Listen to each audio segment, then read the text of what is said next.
Back with you on Hitting Hard with John Chuckery here on Locked On Sports Atlanta. Don't forget, head over to our YouTube channel, hit the subscribe button, be a part of the community, leave us some feedback. Of course, tell us what you think, and we always appreciate all of your comments. Follow me on Twitter at JMCH316. We are joined by our Locked On Braves podcast brethren, if you will. Jake Mastriani is joining us. You can follow him on Twitter at ShortstopBall. And Jake, thanks for hanging out with me here. And let's start with Eddie Rosario. The news yesterday, he's going to have some surgery on his eye. Do you think this changes the timetable for Ronald Acuna at all, or do you think they still plan on May 6th and maybe they use a stopgap, or maybe they just kind of fill in for now for these next week or two? Yeah, I think the timetable on Ronald Acuna Jr. has already been moved up a little bit. I think if everything goes well this week, he's expected to play 3 or 4 games in the field. I think he comes back Monday, May 2nd for that Mets series. So I do think his timetable gets moved up. I don't necessarily think it's in connection to the Eddie Rosario news, but there were already kind of hints and rumors that Acuna could come back before that May 6th date. So I think until then, you'll just see a mix and match of, Alex Dickerson, Travis Demerit, Orlando Arcia, Guillermo Heredia in the outfield trying to fill that void until Acuna comes back, and really even after. I'm curious too, because going into that Mets series, baseball is one of those things we can sort of look at in little blocks and stuff. And this 9-game set where you had the Marlins at home, you got the Cubs coming in at home, then you're going to go to Texas. You got 3 below 500 teams. And for a team that really hadn't won a series this year, I really thought 7-2 over this 9-game stretch. Get yourself on track. Texas is dreadful, and get hot before you head up to Gotham. But that didn't start. That didn't happen over the weekend. What is? At some point you feel like they have to sort of catch fire, and it just felt like this 9-game set might be the time to start getting right before they play the Mets. It did, and really, I thought they had an opportunity that last game against the Dodgers because had a very favorable pitching matchup, and that would have been a chance to get a big road series win against the Dodgers, come back home for, like you said, with the Marlins and the Cubs. I thought that was their chance to really start to take off, but yeah, you come home and you have a pretty favorable schedule against some below 500 teams and just not able to get it done. Certainly hoping that when Ronald Acuna Jr. comes back, that will put a spark into the team, into the lineup, and get them going. But they're just not playing great baseball right now and striking out a ton. And they're getting their home runs, but their solo shots, they're not getting enough runners on base in front of the middle of the order. So, it's just, again, it's just like we saw at the beginning of last year. Hopefully this year turns out similar. I'm not concerned about the Braves. We're so early in the season, but it is kind of frustrating though, because it's easy to say, well, they'll just flip a switch and turn it on. Okay, well, that doesn't always happen in sports. Look at the start Rosario's had. Look at the start Solera's had.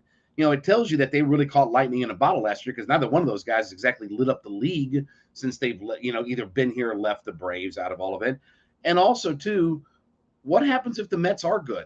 That has to be factored in too, is what happens if maybe the Mets are better than this idea that we just kind of sit back and wait and wait and wait and wait. It's like, okay, that's not always how sports favors you. It's not always just as easy as push a button, let's go, and now we can make it happen. Yeah, and I think the Mets are different this year. You look at their game on Monday night, they were down 2-0 to the Cardinals in the 9th inning and scored 5 runs to come back and win that game. I do think this Mets team is different. They are for real. And to your point, the Braves can't do like they did last year and just continue to stumble and be frustrating like they are out of the box and then hope that the Mets will still be there once you get to the trade deadline. I don't think that will be the case this season. So you do need to pick things up here pretty quickly, get going. You can't fall too far behind these guys or you're not going to have a chance to win the division. And you're right. Last year, they caught lightning in a bottle with, Duvall, Rosario. Look, Duvall is not playing well at all. Right. Like you said, Rosario, you can kind of blame a little bit of that on the blurred vision, certainly. And he's just a notoriously slow starter in the month of April. But it's really just the lineup up and down outside of those, three guys in the middle of the order, and Ozzie hitting a solo home run every now and then. So they got to pick it up. They got to get going. They can't let this thing get too far away from them. It's Ronnie obviously will slide right up in the leadoff spot, and that fixes that part of the order. I still think, though, that he's going to hit Matt Olson in that 2 spot. I think that Snitker really likes those high on base guys at the top of his order. That's, that really puts the pressure now on, okay, Riley, Ozuna, you're going to have a lot of guys on base in front of you. When you get to your middle of the order, especially with Olson and Acuna at the very top, you're going to have a lot of high on base. And it is a trade-off, Jake. I mean, it's great to have Matt Olson getting on base, but boy, you sort of just sacrifice some of his production, right? I mean, and they did a little bit of that with Freddie Freeman as well, but that, I guess that's the trade-off. I guess that's just what you have to live with because of the depth of the lineup. You do, and like you said, that's what they did with Freddie Freeman. You see the Angels do that with Mike Trout a lot. It's become a trend to put your best player, your best on-base guy in that 2 spot. But you're right, it does kind of take away some of his value of being a run producer. But still, I mean, that 1 through 4 or 5 in the lineup for the Braves, when you look at what Travis d'Arnaud is doing in the season that he is having, if he can stay healthy, you look at a lineup of what I think it will be when Ronnie comes back of Acuna, Olson, Riley, Ozuna, Ozzie, and Travis. I mean, that's a really good 1 through 6. I think when all those guys are on and they're clicking and back fully healthy, I think this Braves offense will take off like a lot of us thought. The problem for me are those last 3 spots in the lineup where you don't have very good on-base guys, and that's what you've really seen hurt the Braves early on. You don't have guys at the bottom of the order getting on base to set up those guys at the top in Olson and Riley and Ozuna, and I think that's what's really coming back to hurt the Braves right now. Swansea's not a high on-base guy. Duvall's not a high on-base guy. Rosario's never really been a high on-base guy. And so not being able to set up the top of the order for the guys who have been hitting is what's really held this offense back early on. You think they have their mind made up on Dansby? You think as he's into this walk year, they already know what Dansby is? Or do you think that they are still kind of, okay, let's see if he can replicate last year. Let's see if he can do this, because look, the reality is he's a Gold Glove caliber shortstop. Probably should have won the Gold Glove 2 years ago in the pandemic year. He's a 20-plus home run hitter at shortstop. For whatever he does, there aren't a whole lot of those guys. If I told you 20 homers in Gold Glove shortstop ability, there aren't a lot of those guys around at one of the most important positions. But it does feel like they just kind of play this wait and see mode about whether or not they're going to extend him long term. I do think they wait. I don't think there are any reason right now to talk about an extension with Dansby Swanson. See how the season plays out, how he progresses. Remember, he's only 28 years old still, even though it feels like he's been here forever.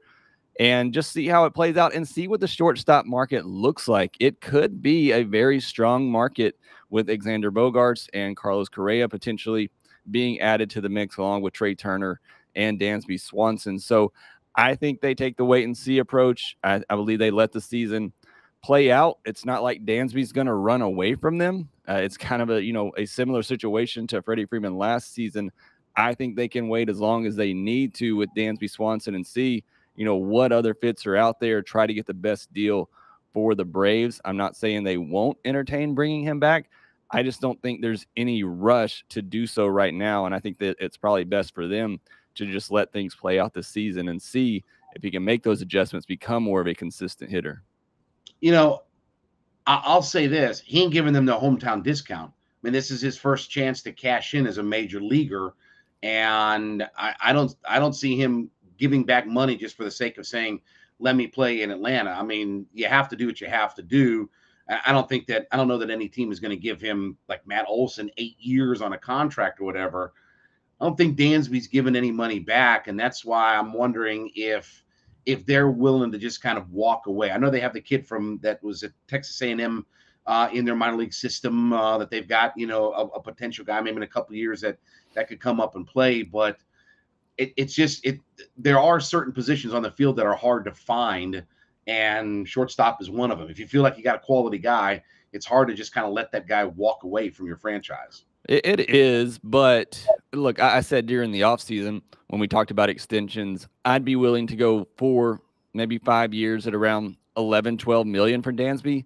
That's really as high as I would want to go for Dansby Swanson. And I like Dansby Swanson. I'm a Dansby Swanson supporter. If he wants more than that, can get more than that somewhere else, then you got to let him go. I mean, I tend to think that he will take somewhat of a hometown discount to stay with the Braves. I think he loves being here, but we said the same thing about Freddie Freeman, and that didn't work out. But the Braves do have some internal options. You were referring to Braden Shoemake. I don't really see him as a fit long-term at shortstop. Perhaps he's a short-term solution.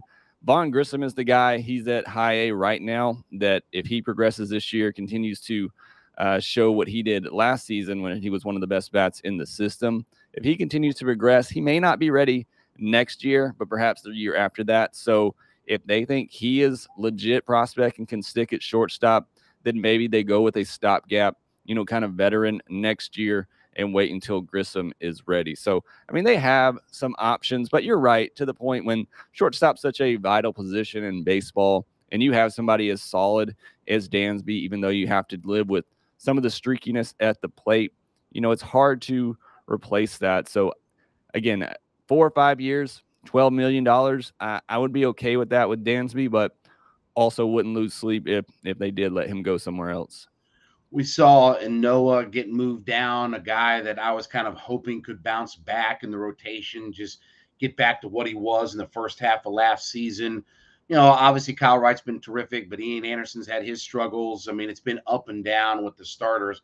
When do we start to get a little bit worried about guys? When does that kind of calendar flip? I mean, we're about to change the roster up here in about a week or so. We'll go back to 26 guys and stuff like that. But we're kind of, to me, it seems like we're closing out that window of, okay, well, they didn't have a long spring training and stuff, and we're a month into the season here. Yeah, the spring training excuses are out the window at this point, in my opinion. You can use them for those first couple of starts because spring training was shortened, and guys in particular like Ian Anderson, who had a spring training start skipped because of rain, I gave him a little bit more of a leash than some of the other pitchers, but that excuse for me is out the window right now. And so going forward, it's really what can these guys do? And I think the starting rotation is fine. I think Max Fried is going to be fine. I don't really worry about Charlie Morton, even though his last couple of starts haven't been great. Kyle Wright looks like the real deal. He looks like the Kyle Wright we've all hoped for. I think Ian Anderson will be just fine. And so then it's just up to that fifth spot and who can grab hold of that, whether it's Bryce Elder, whether it's Spencer Strider getting a shot. Maybe they give Tucker Davidson or Chuckery Tucson another shot in that spot. But I don't think Huascar Ynoa will get another shot. I think he needs to spend time at AAA, develop some more of his secondary pitches before he gets another opportunity. Jake Mastriani hosts our Locked On Braves podcast, and you can check him out every day there and at Shortstop Ball on Twitter. Jake, thanks for spending a few minutes with me here today, and let's get this thing turned around against the Cubs. God's sakes, let's get some wins for God's sakes around absolutely. here. Thanks, Jake. Appreciate it, buddy.